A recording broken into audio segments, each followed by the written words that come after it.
Eso está bien, así nada más para explicarlo. ¿Para quién? Un saludo desde el Senado de la República a todos los que ven y escuchan.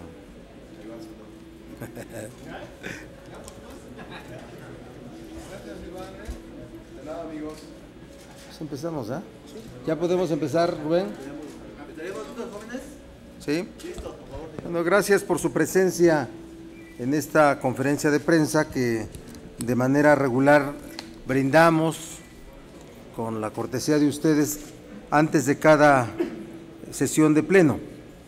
Miren, el día de hoy presentaremos una iniciativa de reformas al artículo 61 del 100, ¿qué? 161. 171. ¿100 qué? A ver, ven para acá. 101. El artículo 101 del reglamento del Senado para modificar las reglas de cómo debe ejercer el voto la senadora, los senadores, en el caso de nombramientos que deban llevarse a cabo mediante voto secreto en urnas y previa entrega de papeletas. Tenemos presente lo ocurrido en la sesión anterior, cuando hubo un diferendo, hubo una discusión sobre la transparencia en el ejercicio del voto. Para nosotros, cuando fui presidente, propuse estas reglas que hoy voy a proponer como iniciativa de ley, una iniciativa de ley.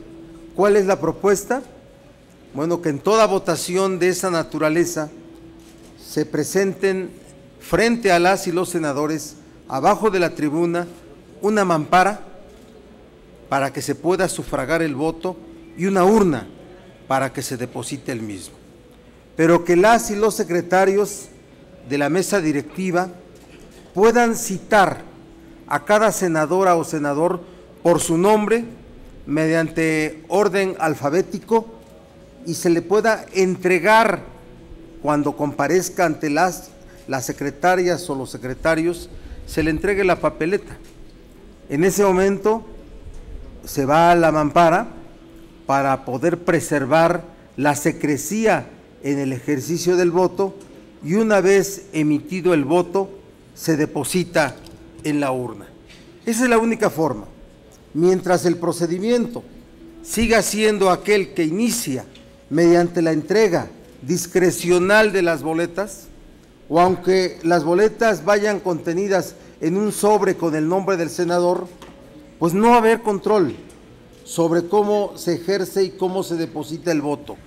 Y más aún, los grupos parlamentarios quieren mantener el control de las y los senadores, porque se distribuye el voto entre los senadores y cuando se distribuye estando en sus escaños, pues se puede corroborar por quién se vota. Y la idea del voto es que sea un ejercicio secreto y para ello tiene que ser primero la entrega de la boleta, ahí donde está la mampara y la urna, ir a la mampara, ejercer el voto y después depositarlo en la urna. Es la iniciativa que presentamos el día de hoy y que atiende estos asuntos que siempre han estado revestidos para algunos de dudas. Nosotros sí creemos en lo que se hace en el Senado, pero necesitamos establecer reglas claras de cómo se lleva a cabo este tema. El siguiente tema es el relativo también a lo que ocurrió hace 2 sesiones, cuando por falta de quórum se suspendió la sesión en donde primero se querían incorporar dictámenes para elegir a integrantes de las comisiones reguladoras de energía, 2 integrantes, y a la Comisión Nacional de Energéticos, 1 integrante. Después de eso se dijo, diría yo que quienes manejan parte del Senado se encargaron de distribuir la especie, de difundir la especie, de que ya el Senado no tenía plazo para poder nuevamente someter a votación las ternas enviadas, las cuestionadas ternas enviadas. Porque recordemos que esas ternas, esas 3 ternas, 2 para la Comisión de Energía y una para la Comisión Nacional de Energéticos, ¿sí? 2 y una, esas ternas provienen de sesiones de la Comisión de Energía que no fueron convocadas legalmente, a la que no asistieron sus integrantes porque no supieron y que está en duda inclusive si se llevaron a cabo sus comparecencias. Pero por lo que estamos nosotros presentando un escrito que lo hemos presentado al presidente del Senado, en donde hacemos un razonamiento jurídico para determinar, para concluir que el plazo que el Senado tiene para poder votar dichas ternas no venció el 30 de septiembre, como inclusive se ha escrito por medios algunos de ustedes, sino que vence el 20 de octubre. ¿Y por qué vence el 20 de octubre?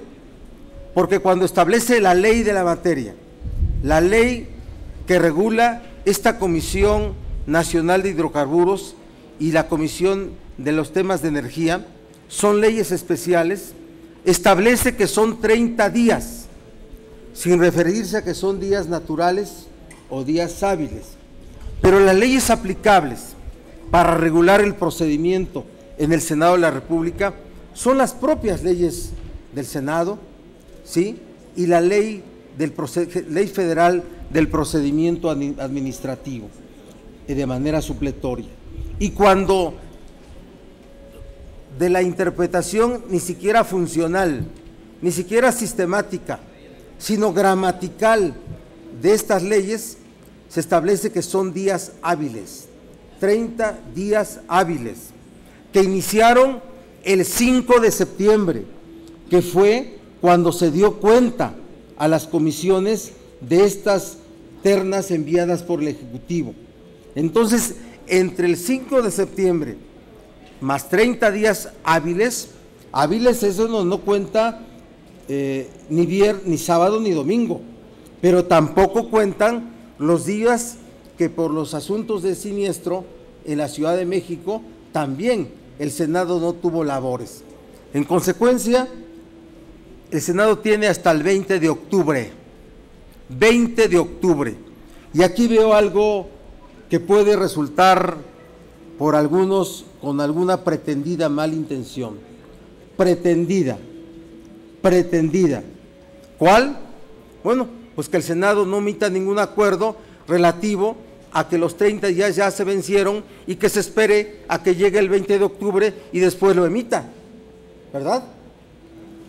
Simplemente bajo este manto de mala conclusión de que para el Senado ya se le vencieron 30 días y que vencían el 30 de octubre. No es cierto que fue el 30 de octubre el último día en que el Senado pudo haber votado este dictamen que contiene estas ternas. Así es que es hasta el 20 de octubre, no el 30 de septiembre. ¿Está claro, verdad? Les vamos a distribuir este documento que presentamos al presidente del Senado para que tengamos los elementos y tengan ustedes los elementos para que en caso de que ustedes lo consideren un hecho noticioso, pues lo hagan con las referencias que nosotros estamos manifestando. El tercer tema es el tema nuevamente, creo que ya debemos también empezar a ver otros hechos en el Senado y que la agenda política no nos arrolle. Hoy nuevamente ese acto de valentía de Margarita Zavala de anunciar que va a renunciar al PAN, pues va a ser un hecho político, ¿verdad? Muy destacado, ¿sí? Pero hay que recordar que el Senado ya tiene que devolver las ternas de los magistrados en materia de corrupción, de combate a la corrupción, ¿sí? las 5 ternas para salas regionales especializadas y la terna para la tercera sección de la Sala Superior en materia de justicia administrativa, sobre lo cual presentamos un punto de acuerdo en la sesión pasada para que el Senado se pronuncie. Y eso no es un asunto que estamos planteando de manera nueva, es un asunto que estamos planteando, ¿sí?, desde los meses de junio, julio, agosto, antes inclusive, cuando vimos que las ternas que había enviado la Ejecutiva habían sido un reparto entre el gobierno y el PAN. Así vienen repartidas esas ternas, acuerdos de lo que tiene que ser tribunales jurisdiccionales para imponer sanciones en materia administrativa por casos de corrupción que deben ser autónomos e independientes. Y el último tema lo va a abordar Mario Delgado y Luis Humberto Fernández, temas relacionados con el Tratado de Libre Comercio. Adelante, Mario. Y algo del CISMO. Lo que tú quieras. ¿Quién? Y algo del Tratado de Libre Comercio. Sí. Bueno, buenas tardes. De manera muy breve, un elemento que no podemos obviar de la agenda política nacional es el Tratado de Libre Comercio y el enrarecimiento del ambiente y de las negociaciones. Nosotros queremos ser muy puntuales y exhortar al gobierno federal que si no hay la condición de lograr un acuerdo favorable para México, no es conveniente firmarlo. Si no hay condiciones que permitan mantener condiciones económicas favorables y construir una prosperidad, es mejor salirse de esta negociación. ¿Por qué?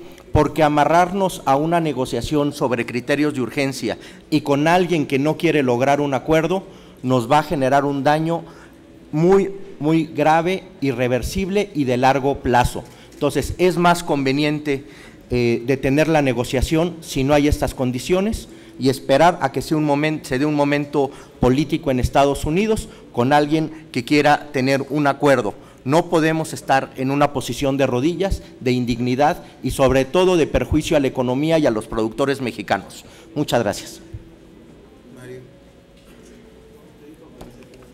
Sí, en este mismo sentido comentar que hoy nos reuniremos con el secretario de Economía para ver cómo van los avances, comentar también que se publican ya diversos estudios de calificadoras como JP Morgan, Standard & Poor's, hacen una evaluación de qué pasaría en México si no continúa NAFTA y el escenario no es tan desfavorable como pudiera parecer, es decir, el gobierno mexicano no está en un callejón sin salida amenazado por Trump.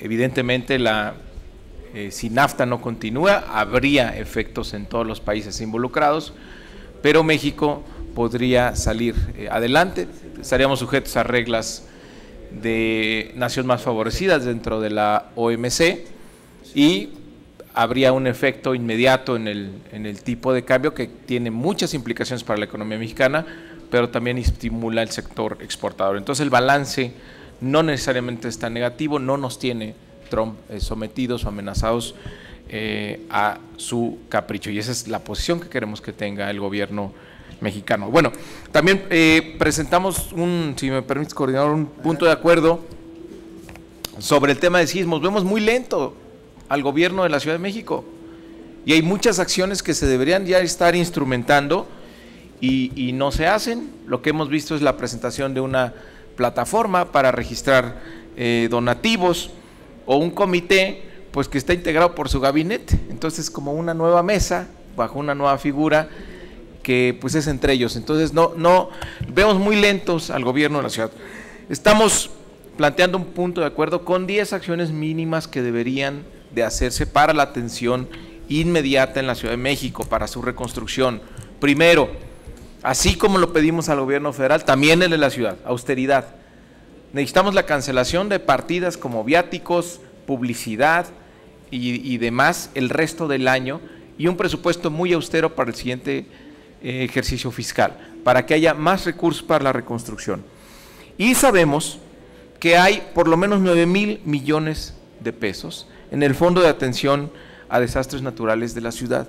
Una parte se tiene que destinar al tema de saneamiento financiero y otra parte a desastres. Entonces estamos pidiendo que en esta ocasión la totalidad de esos 9,000 millones se destinen al rescate, a las acciones de rescate, reconstrucción de escuelas. Hay muchas escuelas todavía sin regresar a clases y muchas viviendas que han sido afectadas cada vez más en Iztapalapa, en Tláhuac, en Xochimilco. Cada vez más son las afectaciones que se están dando a conocer. Entonces, punto 1, austeridad y recursos para el rescate de la Ciudad de México. Número 2, poner a la sociedad civil al frente de la reconstrucción de la ciudad. Creo que dio un ejemplo extraordinario ante la emergencia de la sociedad civil y no debe perderse esa energía, hay que ponerla al frente de la reconstrucción. La experiencia de 85 también nos llama a que en lugar de que el gobierno se cierre y tome decisiones de manera unilateral, se abra. ¿Qué proponemos? Un consejo consultivo técnico, integrados por la UNAM, por el Politécnico, por las facultades de arquitectura de las universidades que están aquí en la Ciudad de México, como la Iberoamericana, el Colegio de Arquitectos, el Colegio de Ingenieros, la Cámara Mexicana de la Industria de la Construcción, que participen en las decisiones y en la planeación de estrategias de reconstrucción, integrarlos de manera permanente, que sean miembros de esta Comisión para la Reconstrucción, Recuperación y Transformación de la Ciudad de México que publicó el jefe de gobierno, que si ustedes ven, pues son puros burócratas, son todos sus secretarios, y dice eventualmente se invitará a alguien de la sociedad civil. No, tienen que estar ahí de manera permanente y formando parte de las decisiones. Tercer punto, 100% de transparencia. Así como lo estamos pidiendo al gobierno federal, también tiene que hacerse en la Ciudad de México un comité de vigilancia social integrado por la sociedad civil, que haya un tratamiento especial en el ejercicio de estos recursos y sea 100% fiscalizable. Lo mismo con los donativos y todo lo que se dé. Queremos también que en esa plataforma que ha anunciado el jefe de gobierno, pues se publiquen lo que se les cayó en Seduvi, porque seguramente tienen la manera de recuperarlo. Publicar bases de datos con la información de constructoras inmobiliarias, directores responsables de obra, servidores públicos encargados de autorizar licencias, permisos, usos de suelo y publicar el atlas de riesgo de la ciudad. Cuarto punto, es muy importante, he recibido muchas llamadas, muchos correos, muchos mensajes de Facebook de gente que no le han ido a revisar su casa, no sabe la gravedad de los daños, personas que los obligan a regresar a trabajar un edificio donde no tienes la certeza de que ha sido verificado, o personas que fueron a verificar y la tecnología que usaron fue golpear el muro y decirle, no, ¿sabe qué? Aquí no pasa nada. Y no sabemos finalmente quiénes son las personas que están haciendo esas verificaciones. Entonces, la única manera de que todos nos sintamos seguros es que los dictámenes sean públicos, que sepamos cuál fue el protocolo que se siguió para la determinación de los daños de un inmueble y que este sea público, que podamos accesar en línea, verificar en un mapa cuándo se hizo este dictamen, qué protocolo se siguió y quién lo está firmando. De otra manera, ya sabemos de algunos casos, de algunos edificios donde el dueño, por no perder su inversión, está haciendo ya unas reparaciones sin un dictamen de protección civil y obligando a la gente a regresar a trabajar, o vivienda en renta. Entonces pueden tapar esos vicios y con el tiempo olvidarse y representar un riesgo. Entonces tienen que ser públicos todos los dictámenes, quién los hace y qué protocolo se siguió. Y también que haya una obligación de la autoridad de que cuando se llame a pedir un dictamen, efectivamente se haga. Tengo muchas peticiones para ello. Bueno, rápido. Atención integral a todas las víctimas. Necesitamos realizar un padrón de afectados, no en la parte material, también patrimonial, también en la parte de salud, o quién se quedó sin su negocio, quién sí se quedó sin empleo. 6, otorgar seguridad jurídica y facilidades fiscales para todos los afectados, que el gobierno firme un convenio con los notarios del Distrito Federal para que no cueste la impresión y sacar nuevamente las escrituras o todo tipo de trámites, pues que sabemos que con los notarios son muy caros. Entonces el gobierno tiene esa capacidad de firmar un convenio y que sea gratuito. También pues a la gente que salió afectada, pues darles un paquete de beneficios fiscales como condonaciones y demás. Otra cosa, la ciudad se tiene que convertir en un garante ante todos aquellos que tenían algún seguro, que el gobierno se ponga en medio para garantizar que las aseguradoras cumplan con los contratos que tenían firmados. 7, que todos recuperen su vivienda. Aquí hay muchas estrategias para poder financiar vivienda. Una cosa, sale el jefe de gobierno y dice, ya hablamos con los bancos para que les dé créditos a los afectados. No, se puede hacer mucho más que eso. Por ejemplo, el gobierno tiene que hacer un fondo de garantía para conseguir efectivamente créditos mucho más baratos, que pueda darse el enganche por parte del gobierno y que tengas tasas muy buenas y a plazos muy largos, y que en aquellos casos donde la gente pues no tenga la posibilidad de acceder a un crédito, el gobierno le tiene que reponer su vivienda y el gobierno tiene que hacer también vivienda en renta, generar una reserva para todos aquellos que no van a tener esa posibilidad. También estamos pidiendo al gobierno que expropie todos los predios en donde hubo inmuebles con un daño severo para evitar la especulación inmobiliaria. Esto es muy importante. Y la otra es que le ponga un tope de costo a la vivienda social, justamente para no dejar en manos de la codicia inmobiliaria a todos quienes fueron afectados. Número 8, revisar la infraestructura como escuelas, que sean públicos también los dictámenes, cómo se revisaron, revisar las normas de construcción, hay que someterlas a criterios internacionales, que el Comité Consultivo Técnico revise esos reglamentos. Modificar, número 9, actualizar la ley del Sistema de Protección Civil de la Ciudad de México para incorporar lo que sugerimos a nivel federal, que la participación ciudadana y las mesas de concertación sean obligación de ley, lo mismo que los mecanismos de vigilancia ciudadana del gasto de los recursos de protección civil y de fondos de desastres naturales. Y por último, una cultura activa, permanente de protección civil. Hay que ir a los barrios y colonias, a que todos los barrios y colonias tengan un comité de protección civil y que todos los funcionarios de la ciudad tengan una capacitación en ese sentido. Muchas gracias. Si hubiera preguntas, Rubén. Gracias. Senador Miguel Barbosa, buenas tardes. Del tema Margarita Zavala, si es tan amable, sus apreciaciones. Descuadra la contienda del 2018, beneficia a la causa de Andrés Manuel López Obrador, y luego también ese problema interno que tienen en el PAN, cómo ha dañado la vida institucional del Senado y las cosas increíbles que pueden suceder. ¿Vería usted un acercamiento del señor Anaya con el licenciado López Obrador en vista de que ya él mismo ha adoptado parte de la agenda que ustedes han tenido de austeridad, etcétera? Gracias. Bueno, primero, para mí, no quiero decirlo en nombre de nadie más, la decisión de Margarita Zavala de abandonar el PAN, de renunciar al PAN y de pretender buscar una candidatura ciudadana para la presidencia de la República, descuadra al frente, a la coalición electoral entre el PAN y el PRD y el partido Movimiento Ciudadano. Esta coalición electoral, que es una coalición electoral ni siquiera de las militancias, es de las burocracias partidarias de esos tres partidos, que ellos no buscan transformar el poder y no buscan modificar el estado de cosas en el país. Ellos buscan asumir el poder para seguir siendo privilegiados del estado de cosas que hay en el país. Así es que esa coalición electoral no resistió la prueba de la democracia, no resistió el planteamiento de que fuera a través de un procedimiento democrático el método para elegir a su candidato o candidata a la presidencia de la República. Es la opinión que tenemos todos quienes somos políticos o quienes no lo son, Esto descuadra, afecta, le pega en el corazón al este frente, no frente, sino coalición electoral entre el PAN y entre el PRD y Movimiento Ciudadano.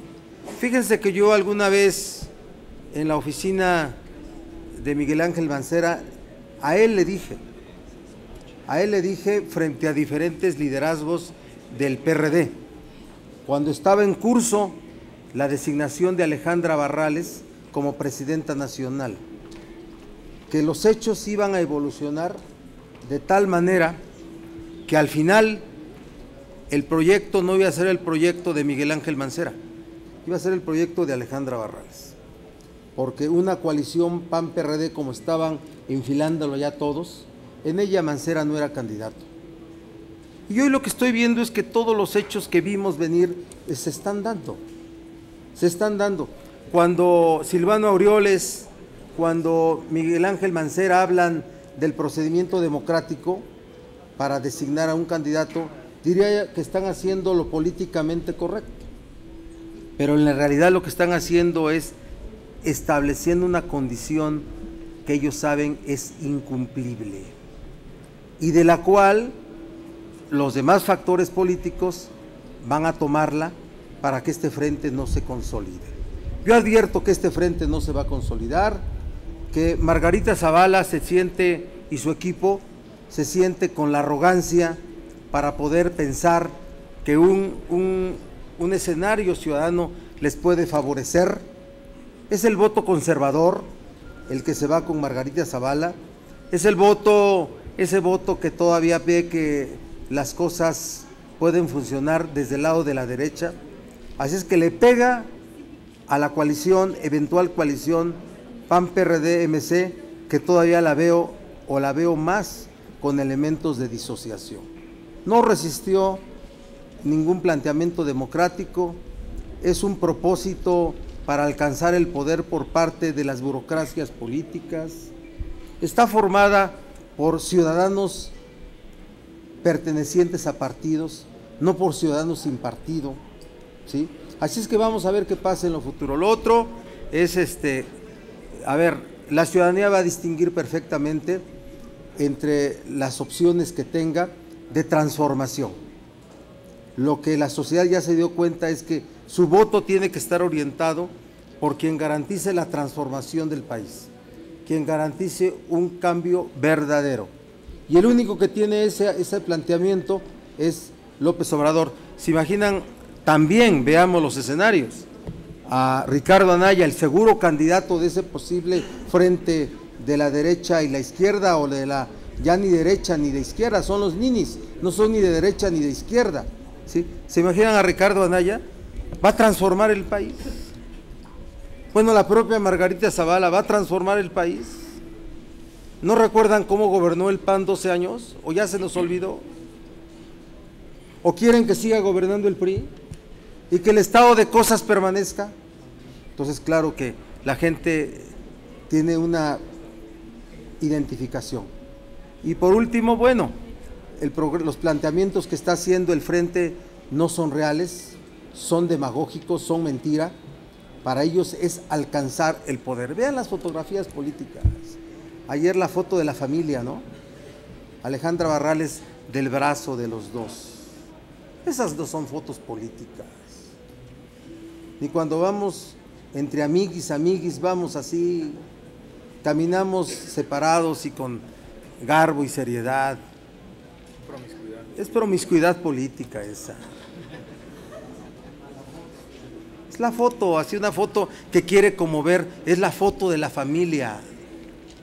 No, las cosas son serias rumbo al 2018 y no podemos nosotros dudar de esto. No sé si quieras decir algo tú, Mario. Señor, nada más un detalle de lo que acaba de comentarnos, de esa advertencia que le hacía usted a Mancera ya a la fecha actual. ¿Barrales traicionó a Mancera? Bueno, Barrales siempre pensó en el proyecto de ella, y ahora el proyecto del frente es el proyecto de Anaya y de Barrales, ¿sí? En donde Anaya se ve candidato a la presidencia de la República por el frente y Barrales candidata a la jefatura de gobierno. Ambos proyectos son fracasados de antemano, ¿sí? Morena va a ganar la ciudad por un amplio margen y vamos a ganar la presidencia de la República. Perdón, ya que dijo la ciudad, ¿ve a Sheinbaum como candidata? Claro que sí. ¿Pese al versamen? Claro que sí. Sheinbaum perfectamente ha deslindado su participación en este tema. Le hace segunda pregunta es de Andrea Becerril, de La Jornada. ¿Qué tal, senadores? Son tres cosas. Una sobre el tema que trató usted. ¿Cómo? Son tres preguntas. Sí. Una se refiere a este asunto que planteó sobre que todavía hay posibilidad de que el Senado nombre a los 3 comisionados. ¿Ustedes lo van a plantear formalmente al presidente de la mesa directiva? Porque todo indica, como usted lo decía, que lo que quieren es dejarle al presidente de la República que sea el que los nombre. Y le quiero preguntar también sobre... Por ahí circuló una lista de un grupo de senadores que supuestamente irían a San Petersburgo a una reunión de la Comisión Interparlamentaria. Quiero preguntarle si sabe usted si el Senado sigue o va a valorar esa posibilidad o mejor suspender ese viaje en aras de la austeridad que están planteando en el Senado. Eso. Sí, primero decirte que ya planteamos formalmente al presidente del Senado nuestra opinión para que nuevamente se lleve al Pleno el dictamen de la Comisión de Energía para poder votar sobre 3 ternas, 2 para el órgano regulador de energía y 1 para la Comisión Nacional de Hidrocarburos. Las razones ya las expliqué, las tienes en el documento que seguramente ya te entregaron, ahí puedes tomar perfectamente los datos y ya lo planteamos, ¿sí? Y claro que lo que se pretende es que se agote hasta la fecha límite 20 de octubre para que ahora sí el presidente pueda hacer la designación de entre los integrantes de la terna que envió al Senado. Sí, pero el planteamiento incluye que se reúna nuevamente la Comisión de Energía. No.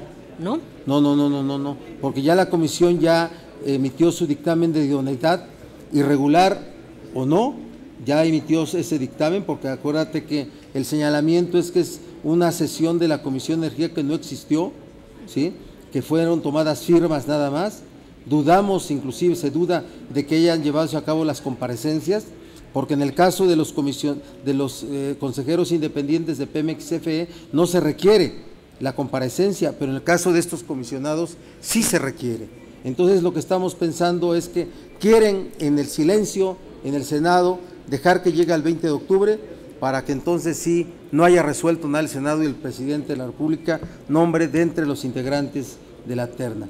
Y respecto a la otra pregunta del viaje, bueno, se nos hace una decisión absolutamente inoportuna. En medio del señalamiento de gastos suntuarios, hacer un viaje, no sé qué tan costoso sea, no se me hace una decisión oportuna y adecuada. En general tendrían que revisar, suspender, aunque sea momentáneamente, los viajes internacionales. Así lo planteamos nosotros, que se suspendieran todos los viajes internacionales o se redujeran las comitivas. O sea, que no hubiera ahí un despliegue, no sé cuál es el propósito exacto de este viaje, no conocemos la agenda, si es la elección de un presidente de este organismo internacional parlamentario, no lo sabemos, pero a mí se me hace absolutamente inoportuno que se lleve a cabo el mismo. Sí, se habla de que una legisladora del PAN es la que está interesada en que se lleve a cabo porque quiere ser candidata a presidirlo. Eso también yo he escuchado. Y sigo pensando que más allá de la legítima aspiración de la senadora, no debe llevarse a cabo este viaje. Berta Becerra, El Sol de México. Buenas tardes, senadores. Respecto al TLC, tenemos entendido de una reunión hoy de la comisión que sigue, que da seguimiento aquí en el Senado, pero hay visos de que, por ejemplo, el Consejo Coordinador Empresarial ya dijo que hay que salirse. El presidente del Senado dijo ayer que hay que tener paciencia y mesura. ¿Cuál es la situación, senador? ¿Están dadas las condiciones, senador Delgado? ¿Están dadas las condiciones para que México se pueda salir? Y no es, sumarle un poquito de más cuestiones negativas a la situación de tragedia que ya vivimos. ¿Cómo ve usted esa perspectiva? Gracias. No, a ver, hay que tener paciencia, hay que ser inteligentes. Es una negociación, no es con varias rondas. Obviamente, pues vamos a tener distintos puntos en el estado de ánimo y en lo que se va consiguiendo y en lo que no. Justamente hoy vamos a tener esa reunión para ver directamente del secretario cómo percibe él, cómo van las cosas. Hay que hay que ser muy mesurados en esto. Creo que plantear una salida en estos momentos sin que se haya avanzado tanto en las negociaciones, sin que tengamos realmente una amenaza seria en la mesa, me parece que sería equivocado. Y hay que decirlo tal cual, los temas difíciles, cuando menos el último actualización que tenemos, realmente como el sector automotriz o el campo, ni siquiera se han planteado las mesas, ni siquiera se han sentado las mesas. Entonces, a mí me da la impresión que se va a ir avanzando en algunos temas donde no hay mayor conflicto y donde incluso se están retomando algunos acuerdos que ya se tenían en TPP, pero pues vamos a ver qué pasa con los temas difíciles. Yo creo que hay que tener paciencia, hay que tener mucha prudencia. Lo que dijimos aquí al principio es que no vamos a permitir que al país se le meta en un callejón sin salida, porque sí hay salida después del Tratado de Libre Comercio, y es lo que están empezando ya a decir incluso los analistas que mencioné, JP Morgan, Standard & Poor's y otros estudios que se han puesto a analizar qué sería de México sin TLC, y no vamos a quedar en el desamparo. O sea, no quedaremos exactamente en el desamparo, pero hay que insistir en buscar alternativas, como el Asia-Pacífico, el TPP, revivir el TPP. Cualquier alternativa. A ver, México tiene muchos tratados con otros países. Cualquier alternativa que se busque son de política interior, en cómo desarrollas una política industrial para vincularte a un sector exportador que ha sido exitoso. Pero no puedes cambiar. Los flujos de comercio entre México y Estados Unidos difícilmente se van a ver alterados, porque tampoco les conviene de aquel lado. Se hará en otras condiciones y empezarán a cambiar algunas cosas en el mediano plazo, pero no en el corto plazo. Y esta diversificación que México siempre ha planteado, pues no depende nada más de la voluntad de gobierno, también hay factores económicos de peso reales que hacen que tengamos el mayor comercio con los Estados Unidos, ¿no? Lo que falta sí es una política industrial al interior, a generar cadenas de proveeduría que se vinculen más con el sector exportador y tengamos un mercado interno más fuerte. Esa es la opción que tiene México y que depende nada más de él. Muchas gracias. No, nada, gracias por su atención. Vamos.